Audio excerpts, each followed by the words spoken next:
मैं वीएस परिहार, आपका GS Educator, आपके अपने YouTube channel We Exam Face में स्वागत करता हूं। फ्रेंड्स, आज सतपुड़ा पर्वत श्रेणी के बारे में हम लोग डिस्कशन करेंगे। सतपुड़ा पर्वत श्रेणी की बात आती है तो इसका विस्तार गुजरात के राजपीपला पहाड़ी से लेकर महाराष्ट्र, मध्य प्रदेश और छत्तीसगढ़ की सीमा अमरकंटक तक इसका विस्तार है। कहते हैं कि जो सतपुड़ा पर्वत श्रेणी है यह मुख्यतः ग्रेनाइट और बेसाल्ट की चट्टानों से निर्मित है।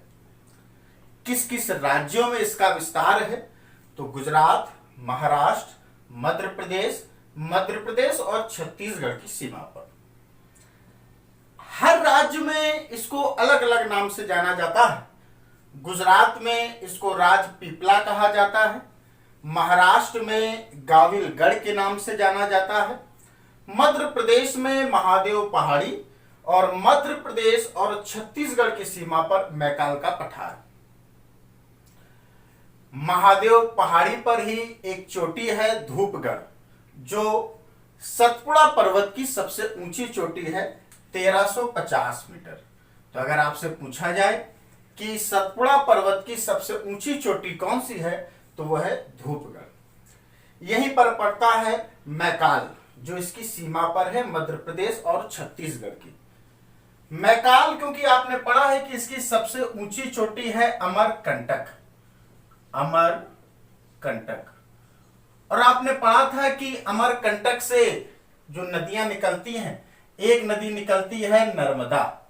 तो जैसे ऐसे समझिए कि अगर ये आपका अमरकंटक है तो अमरकंटक के पश्चिम में निकलती है नर्मदा नदी और अमरकंटक के पूर्व में निकलती है महानदी और अमरकंटक के उत्तर में निकलती है सोन नदी। सोन नदी जाके ये पटना गंगा में मिल जाती है। महानदी क्योंकि इसको छत्तीसगढ़ की गंगा कहा जाता है, उड़ीसा का शोक कहा जाता है, महानदी को बंगाल की खाड़ी में गिर जाती है। नर्मदा नदी यहीं अमरकंटक से निकलती है और खंबात की खाड़ी में गिर जाती है। फिर क्वेश्चन बनता है कि जो सतपुड़ा पर्वत है, तो अगर कहा जाए कि जो सतपुड़ा पर्वत क्योंकि इसके उत्तर में नर्मदा नदी और दक्षिण में ताप्ती नदी का विस्तार है। ये जैसे आपका सतपुड़ा पर्वत है और सतपुड़ा पर्वत के उत्तर में यहां पर यह है आपका विंध्य पर्वत। विंध्य पर्वत इससे पहले वाले टॉपिक में आपने कंप्लीट किया है, जिसका छूट गया हो तो आई बटन पर जाकर आप उसको प्रेस करें और वहां पर वो वीडियो आप देख सकते हैं। तो यह है आपका विंध्य पर्वत और ये नीचे है आपका सतपुड़ा पर्वत और इसी के नीचे है आपका ये अजंता जो महाराष्ट्र में है। आप थोड़ा ऐसे भी समझ सकते हैं कि ये आपका सतपुड़ा पर्वत है और ये आपका जो है ये विंध्य पर्वत है और ये आपका अजंता है। ऐसे इसी के बीच से नदी बहती है ये नर्मदा, दो पर्वतों के बीच में। सतपुड़ा और अजंता के बीच में एक नदी बहती है ताप्ती, जो मूलताई मध्य प्रदेश से निकलती है।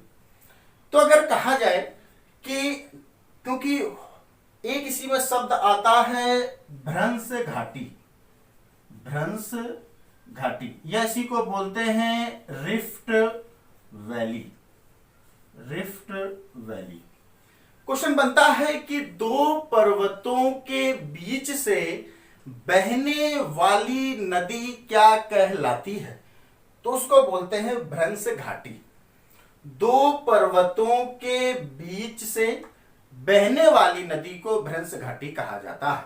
तो क्वेश्चन बनता है कि नर्मदा नदी किन दो पर्वतों की रिफ्ट वैली है तो वो विंध्य पर्वत और सतपुड़ा पर्वत।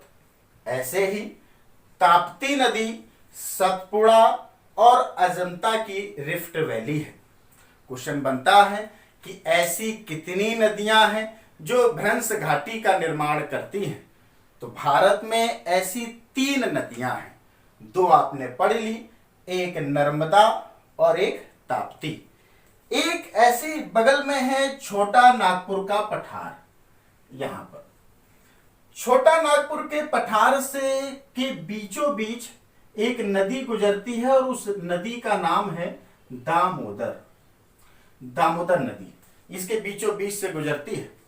इसके ऊपर वाला भाग ये हजारीबाग कहलाता है और इसके जो नीचे वाला भाग है ये कहलाता है रांची का पठार। रांची का पठार। और ये बीचों बीच में इस तरह से यहां पर नदी गुजरती है। ऊपर वाला जो पठार बनता है ये वाला ये हजारीबाग कहलाता है और नीचे वाला है ये रांची का पठार कहलाता है। ये भ्रंश घाटी का निर्माण करती है। तो क्वेश्चन बनता है कि एक भारत की एकमात्र पूर्व की ओर बहने वाली भ्रंश नदी कौन सी है? तो वो है दामोदर।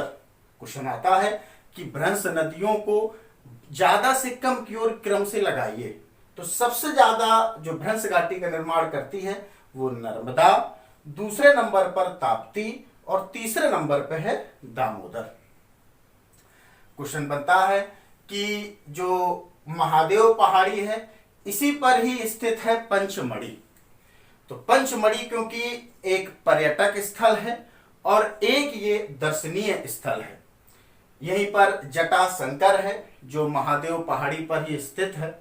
जटाशंकर से भी क्वेश्चन बनते हैं क्योंकि ये यहीं पर क्योंकि मध्य प्रदेश के एक होशंगाबाद एक जिला है, वहीं पर पंचमढ़ी के पास ही स्थित है जटाशंकर। एक प्राकृतिक गुफा है जटाशंकर की। भगवान शंकर का ये मंदिर है। छतरपुर से 50 किलोमीटर की दूरी पर है। पांडव गुफाएं हैं वो भी इससे क्वेश्चन बनता है। पांडव गुफाएं वो भी यहीं पर इसी पहाड़ी पर ही स्थित है। कहते हैं कि जो पांडव 5 हैं, युधिष्ठिर, भीम, अर्जुन, नकुल और सहदेव, आपको पता है इस समय महाभारत चल भी रही है कि युधिष्ठिर, भीम और अर्जुन ये कुंती के पुत्र थे और नकुल और सहदेव ये माद्री के पुत्र थे। जो पांडव हैं यहीं पर अपने वनवास के समय इन्होंने यहीं गुजारा था पांडव गुफाओं में। और इसी में जो सबसे साफ सुथरी और हवादार गुफा है उसको यहाँ पर जो सबसे साफ सुथरी और हवादार गुफा है उसको द्रौपदी गुफा के नाम से जाना जाता है। या इसी को बोलते हैं द्रौपदी कुटी, इसी को कहा जाता है। तो अगर कहा जाए कि सबसे साफ सुथरी और हवादार गुफा को क्या कहा जाता है तो वो कहा जाता है द्रौपदी गुफा। यहीं पर सबसे अंधेरी गुफा है उसको भीम गुफा के नाम से जाना जाता है। कहते हैं कि जो पांडव गुफा है ये गुप्त काल में इसका निर्माण किया गया था और जो बौद्ध भिक्षु हैं उन्होंने इसका निर्माण किया था। महादेव गुफा से संबंधित भी क्वेश्चन बनते हैं क्योंकि इसी पहाड़ी में स्थित है। ये महादेव पहाड़ी में ही भस्मासुर से बचने के लिए भगवान शिव ने इस गुफा का निर्माण किया था क्योंकि भगवान शिव ने भस्मासुर को वरदान दिया था कि जिसके सिर पर हाथ रखोगे वो भस्म हो जाएगा। बात आती है प्रियदर्शनीय पॉइंट की। तो प्रियदर्शनी पॉइंट इसी पहाड़ी पर स्थित है। इसका क्वेश्चन बनता है क्योंकि एक जो पंचमढ़ी है उसकी जो खोज जिसने की थी वो थे जेम्स फोर्सिथ। इनके द्वारा पंचमढ़ी की खोज की गई थी। फोर्सिथ, जेम्स फोर्सिथ 1857 में। तो पहले प्रियदर्शनी पॉइंट का नाम यही हुआ करता था फोर्सिथ पॉइंट। बाद में इसका नाम बदलकर प्रियदर्शनी पॉइंट कर दिया गया। प्रियदर्शनी का आप नाम से ही समझ सकते हो। कहते हैं कि सूर्यास्त का नजारा बेहद जो सबसे बेहद मनमोहक लगता था वो यहीं से लगता था।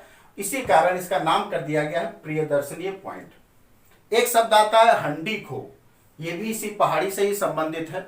भगवान शिव ने एक असुर सर्प को यहीं पर मारकर दफनाया था जिसके कारण उसका नाम पड़ा था हंडी खो।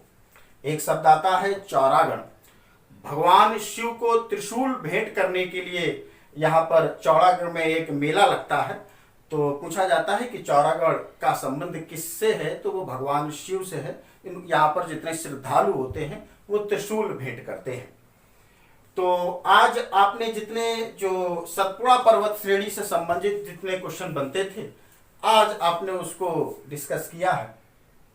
इससे पहले वाले वीडियो में मैंने, क्योंकि आपने विंध्य पर्वत पढ़ा था, और विंध्य पर्वत से क्वेश्चन देते हैं कि जो बुंदेलखंड है उत्तर प्रदेश में, उससे कितने जिले लगते हैं, उन जिलों के नाम क्या क्या हैं। तो आप जितने पुराने वीडियो हैं, आप पुराने वीडियो पर डिस्क्रिप्शन पर जाके आप देख सकते हैं, और जो पुराने छूट गए हैं वो भी आप देख सकते हैं। Thanks for watching.